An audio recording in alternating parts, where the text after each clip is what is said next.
Cette première édition locale de la Fête de la Nature était l'occasion de faire un zoom sur notre environnement et de sensibiliser à des sujets variés liés à la nature.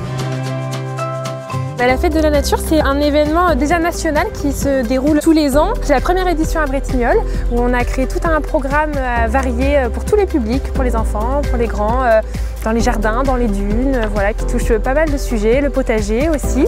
Donc toute la semaine, de mercredi à samedi, on a des événements à Bretignolles qui permettent de découvrir un petit peu la biodiversité autour de nous et surtout qui permettent d'ouvrir l'œil un petit peu, de se préoccuper de ce qu'il y a autour de nous, d'essayer de sensibiliser tous les publics. Donc voilà, c'est la première année à Bretignolles et puis en effet, on est rattaché à cet événement national qui a lieu partout en France aussi.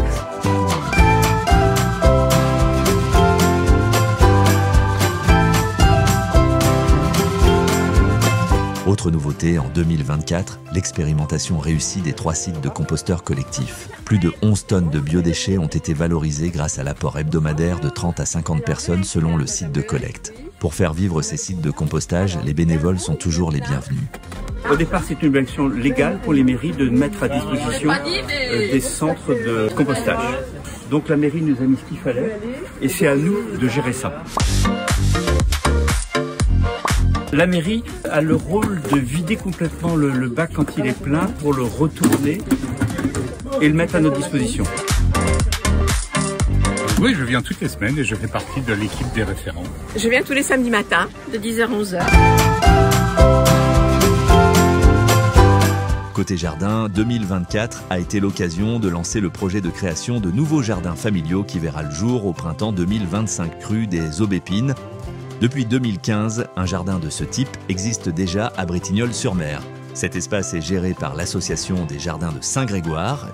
L'intérêt porté par les habitants pour la production potagère personnelle a amené les élus municipaux à engager ce nouveau projet de création de jardins familiaux sur une parcelle communale d'1 hectare.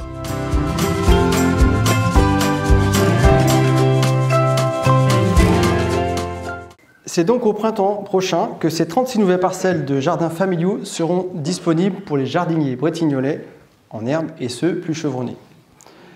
La particularité de ce projet est que ces jardins familiaux seront aménagés de manière circulaire afin de répondre à une volonté d'intégration paysagère, mais aussi et surtout pour un accès central à la ressource en eau. Sont également prévus la plantation d'une haie bocagère le long de la route et un espace de réserve pour l'évolution future de ce site. L'objectif des jardins familiaux, je le rappelle, est de permettre un accès à une alimentation saine et de qualité, favoriser la biodiversité et créer du lien social. De nombreux sujets environnementaux sont fondateurs de liens sociaux. J'ai aussi pu le constater avec l'installation des composteurs collectifs depuis décembre 2023. Vous l'avez vu dans le film, c'est un véritable carburant écologique de la vie de quartier. Je remercie d'ailleurs tous les bénévoles. Ils sont une trentaine à s'engager pour que ces 3 sites puissent être ouverts chaque samedi matin au dépôt de vos biodéchets. Si cette démarche vous intéresse, vous pouvez leur rendre visite et vous joindre à eux. Enfin, sur la thématique de l'environnement, je suis heureux de vous annoncer que fin 2024, la ville de Bretignolles-sur-Mer a reçu le prix départemental du CAUE de la Vendée pour la transformation du quartier de l'église dans le cadre de la démarche paysage de notre commune. Une nouvelle récompense pour notre politique en la matière, mais aussi et surtout pour ceux qui la mettent en œuvre, nos agents municipaux.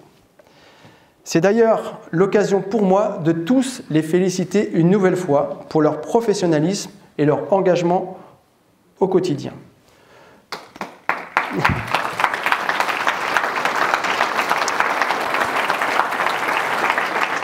Merci pour eux. Pour une commune comme Bretignolles, c'est plus d'une centaine d'agents qui, chaque jour de l'année, sont au service de la population. Alors merci au personnel périscolaire, à celui des écoles, de la médiathèque, des services administratifs, de la police municipale, des services techniques, bâtiments, voiries, espaces verts, de l'école de voile et de l'EHPAD. En 2025, continuons dans cette belle dynamique. Sans transition, évoquons la jeunesse bretignolaise. Elle n'est pas laissée pour compte. Même s'il faut bien le reconnaître, notre population est plutôt composée de têtes blanches que de têtes blondes.